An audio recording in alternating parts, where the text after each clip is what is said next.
কেমন আছো তোমরা সবাই? আশা করছি সবাই খুব ভালো আছো। আমি দীপা, আমার নতুন আরও একটি ঝলমলে ব্লগে তোমাদের সকলকে জানাই অনেক স্বাগত, অনেক ভালোবাসা।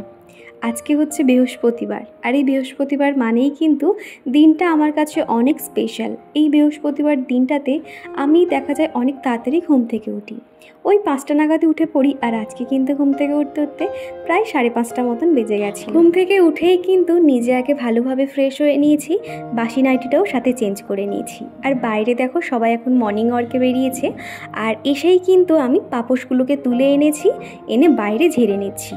এখন থেকে আর বাইরে পাপোশ আমি রাখি না, সেই বাইরে দিলেও কিন্তু একই ধুলো হয়ে যায়। কি করে জানো তো, বাইরে থেকে ঝেড়ে নিয়ে ভিতরে আবার রেখে দিই। তারপরে কিন্তু বাসি বারান্দাটা ভালো করে ঝাড় দিয়ে দেবো। আর বৃহস্পতিবার করে কিন্তু প্রত্যেকটা কোণা আমি এরকম ধুয়ে দিই এবং ঝাঁটও দিই।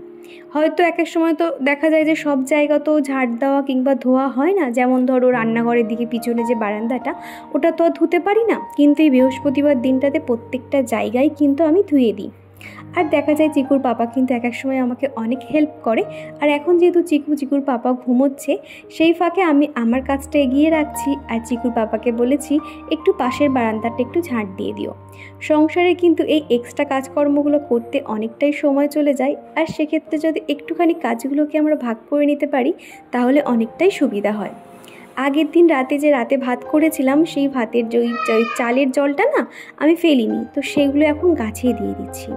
আর সত্যি কথা বলতে তোমরাই কিন্তু আমাকে সাজেস্ট করেছিলে যে চাল ধোয়া জল দিতে, তো এর জন্য দেখছি মানি প্ল্যান্ট গাছ, অ্যালোভেরা গাছ অনেকটাই কিন্তু গ্রো করছে।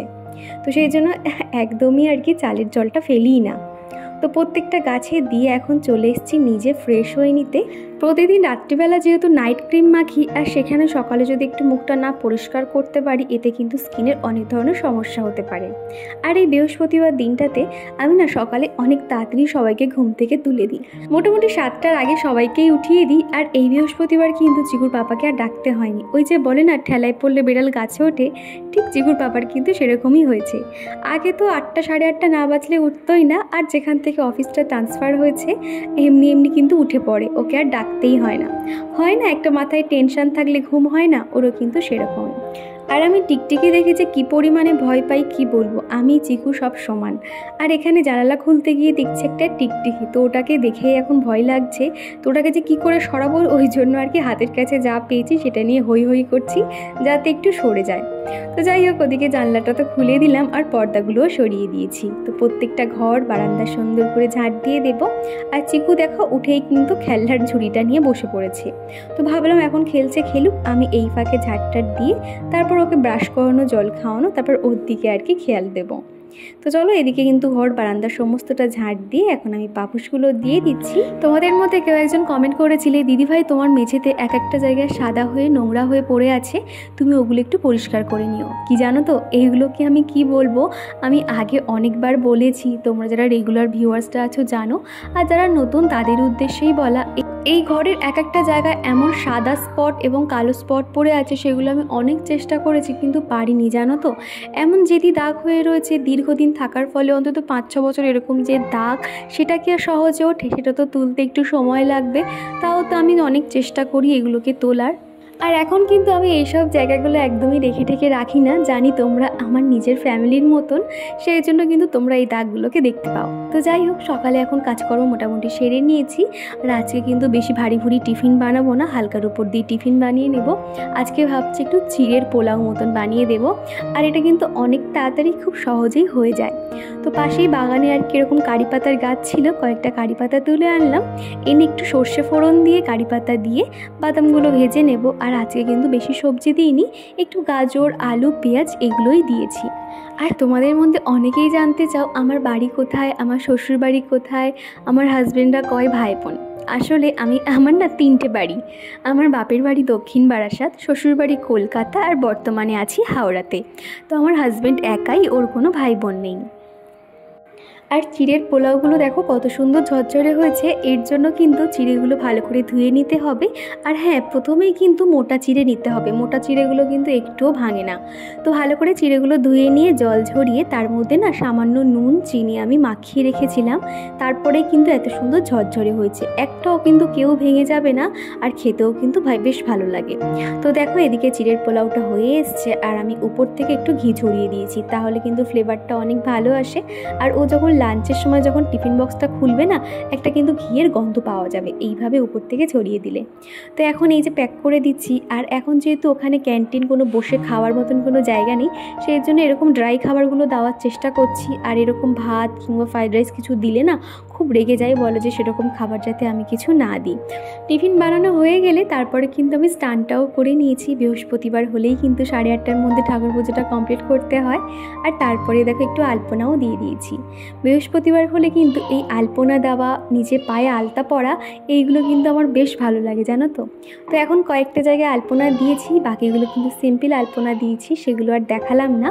আর তোমরা আমার আলপনাগুলো বেশ প্রশংসা করো। আর আজকে কিন্তু একটু সময় নিয়ে বানিয়েছি। একটা সময় দেখা যায় তাড়াহুড়োর সময় সিম্পলের উপর দিয়ে ছেড়ে দিই। তোমরা আমাকে অনেকেই বলছো যে ঠাকুরের থালা বাসন এরকম স্টিলের ব্যবহার করা উচিত নয়, পিতল কিংবা কাঁসার ব্যবহার করতে। আবার অনেকে বলছো যে স্টিলের ব্যবহার করা যায়, সবাই কি আর কাঁসা কিংবা পিতলকে ব্যবহার করতে পারে? 90% লোক তো এরকম স্টিলের থালা বাসন ব্যবহার করে। আমি কোন দিকে যাব আমি বুঝতে পারছি না। তোমরা তো তোমাদের মতন কমেন্ট করছো। আর কি জানো তো, আমারও ইচ্ছে আছে গো যে আমার প্রত্যেকটা থালা বাসন পিতলের হবে, ইচ্ছে আছে, কিন্তু সব সময় তো সব কিছু হয়ে ওঠে না না, তার জন্য কিন্তু একটু আমার সময় লাগবে। আর ঠাকুর ঘরের সামনে দেখো এই আলপনাটা দিয়েছি। আলপনাটা কেমন হয়েছে অবশ্য কমেন্ট করে জানিও। আমার এই ছোট্ট ঠাকুর ঘরটা আমার কাছে অনেক প্রিয়, আমার একটা ভালো লাগা, আমার শান্তির একটা জায়গা জানো তো। হয়তো কোনো বড় আলাদা সেপারেট কোনো ঠাকুর ঘর নেই, তবে এটা আমার কাছে যা আছে অনেক। আমার মনে হয় যে ভগবানকে সন্তুষ্ট করতে গেলে ভগবানকে ভালো ভালো খাবার, ভালো ভালো পোশাক দিতে হবে, সেটা কিন্তু একদমই নয়। আমরা যদি মন থেকে কিছু প্রার্থনা করি না, উনি কিন্তু ঠিক সব শুনতে পান এবং সেগুলো কিন্তু আমাদের আস্তে আস্তে দেবেন। তার জন্য দরকার একটু ধৈর্য আর বিশ্বাস। তো এদিকে আমি রান্নাটাও বসিয়ে দিয়েছি। আর আজকে না দুটো পদেরই রান্না করবো, বেশি কিছু করতে একদমই ভালো লাগছে না। মোটামুটি কত তাড়াতাড়ি কাজকর্ম করে আর কি শুতে পারবো সেটাই ভাবছি। তো আজকে ঝিঙে আলু পোস্ত করব, তার জন্য মিক্সার গ্রাইন্ডারে দেখো পোস্তটা অনেকক্ষণ ধরে জলে ভিজিয়ে রেখেছিলাম, তার জন্য কিন্তু খুব ভালো মিহি পেস্ট হয়েছে। সাথে দুটো কাঁচা লঙ্কাও নিয়ে নিয়েছিলাম। তো এদিকে ঝিঙে আলু পোস্তটা হতে থাক, আর অন্যদিকে আমি ভাতটাও বসিয়ে দিয়েছি। আর এরই মধ্যে তো মাছওয়ালা মাছ দিয়ে গেছে, মাছটা এবার ভালো করে ধুয়ে নেব।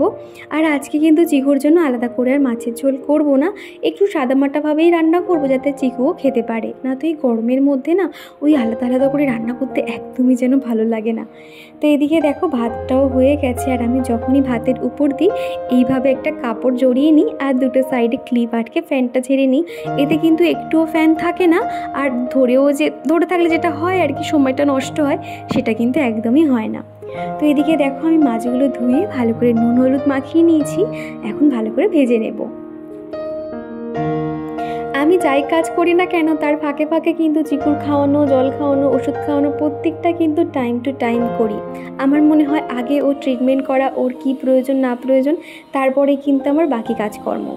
আর এই মে মাসটাতে চিকু এত পরিমাণে ভুকেছে, দুদিন ছাড়া ছাড়া কি বলবো, ওকে এখন ফুল ট্রিটমেন্টে রাখতে হয়। এর মধ্যে একদিন যদি একটু আলগা দেওয়া হয়েছে না, ও আবার কিন্তু অসুস্থ হয়ে পড়ে, সকাল থেকে শুরু হয়ে যায় বমি। তো সেই জন্য না এখন টাইম টু টাইম ওকে খাওয়াই, আর ওকে এখন 3 বেলাই ভাত দিই। ডক্টর বলেছেন কি বাচ্চাদের এই গরমে বেশি হাবিজাবি খাবার না দিয়ে প্লেন ভাত দাও, 3 বারই দাও, এতে বাচ্চার শরীরও ভালো থাকবে আর পেটও ভর্তি থাকবে। সেই জন্য না সকাল হতেই কিন্তু ভাতটা বসিয়ে দিই, তারপরে একটু আলু সিদ্ধ ভাত করে দিই, দিয়ে এখন ওকে খাইয়ে দিলাম। তারপরে কিন্তু এর মাঝে বেলার দিকে ডাবের জল কিংবা ফলের জুস এগুলো কিন্তু আমি ওকে খাইয়ে থাকি। ছোট যে কড়াইটাতে মাছটা ভেজেছিলাম তার মধ্যে খানিকটা তেল ছিল বলে ওই কড়াইতে আলু আর বেগুনটা ভেজে নিয়েছি, তাহলে তেলটা আর এদিক ওদিক ঢালতে হবে না। তারপরে বড় একটা কড়াইতে এখন মাছের ঝোলটা বসিয়ে নেব, তা না তো ওইটুখানি কড়াইয়ের মধ্যে না ঝোলটা হতো না। আর যেহেতু পাতলা ঝোল করব তো একটু খানিকটাই লাগতো আর কি। তো এদিকে দেখো আমি কিন্তু মিক্সার গ্রাইন্ডারে আদা রসুনটা হালকা করে গ্রেট করে নিয়েছি। ওই যে একদম মিহি পেস্ট করার থেকে একটু এরকম মানে হালকা হালকা পেস্ট থাকলে না সেই রান্নার টেস্ট যেন আমার কাছে একটু বেশি ভালো লাগে। তো তারপরেই দেখো একদম প্লেনভাবে আলু বেগুন দিয়ে মাছের ঝোলটা করে নিয়েছি।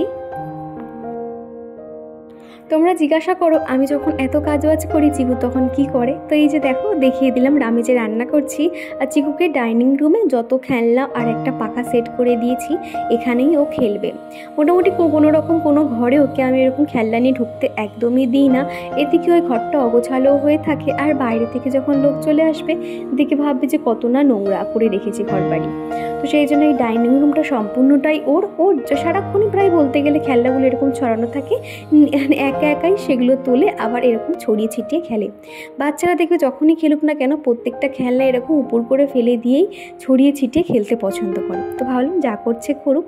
আর এর ফাঁকে কিন্তু আমি ওকে 1 গ্লাস ডাবের জল খাইয়ে দিলাম।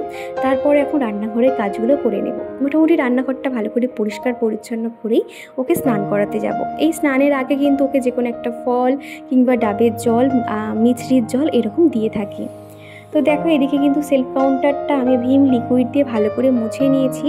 আর এমনিভাবে মুছে নিলে কি হয়, খুব একটা কিন্তু ভালোভাবে পরিষ্কার হয় না। আর ভিম লিকুইডটা দিয়ে মুছলে একদম চকচকে থাকে, জানো তো। আর রান্নার সময় যে জলের বোতলগুলো খালি হয়ে গেছিলো, সেই জলের বোতলগুলো এখন ভরে নিচ্ছি। আমার যেহেতু খাওয়ার জল দিয়ে রান্না করতে হয়, আর সেগুলো কিন্তু এখন ভরে ভরে না রাখলে বোতলগুলো এদিক ওদিক ছড়িয়ে ছিটিয়ে থাকে। আগের দিন ব্লগে তোমরা যেটা কমেন্ট করেছিলে, RS family, Poush sunshine, Mishu Mamun blog, Rinki, Sharmishtha Ghosh, Farhana Akter, Mou lifestyle, RJ Juhi, Savannah blog, অঙ্কিতার রান্নাঘর, কেয়ার ফ্যামিলি, রিয়া ঘোষ, সুরভি মণ্ডল ঘোষ, কাজল, সোনিয়া খাতুন, শর্মিষ্ঠা ছোট্ট পৃথিবী, Swarnali Das, Riya blog, day with Dolly, Riya Mukherjee, Sanjukta. তারপরে কমেন্ট করেছে ঈশানী দিদিভাই। তো দিদিভাই বোনেরা তোমাদেরকে অসংখ্য ধন্যবাদ। আগামী দিনগুলো ঠিক এইভাবে আমার পাশে থেকে যেও, তোমাদের কাছে একটাই চাওয়া। তো দুপুরে না খাওয়া দাওয়ার পরে তো 5:30 নাগাদ চিকুর পাপা দেখছি বাড়ি চলে এসছে। আমি তো একদম অবাক হয়ে গেছি যে এত তাড়াতাড়ি চলে এসছে। বললো কি কাজটা তাড়াতাড়ি হয়ে গেছে সেই জন্য আর কি। তো তারপরে বললাম চিকুকে নিয়ে একটু ঘুরে আসো, সবসময় তো বাড়িতে থাকে, ওরও কিন্তু মনটা খারাপ লাগে। তো তারপরে দেখো ওকে রেডি করে ওর পাপার সাথে পাঠিয়ে দিলাম। আর বাড়ির সামনে এরকম একটা পার্ক আছে। তো চলো বন্ধুরা আজকের ভিডিওটা এই পর্যন্ত রাখছি। ভিডিওটা কোথাও ভালো লেগে থাকলে একটা লাইক, একটা কমেন্ট করে দিও। তো চলো টাটা, আবার দেখা হচ্ছে পরের একটা এরকমই সুন্দর ব্লগের সাথে।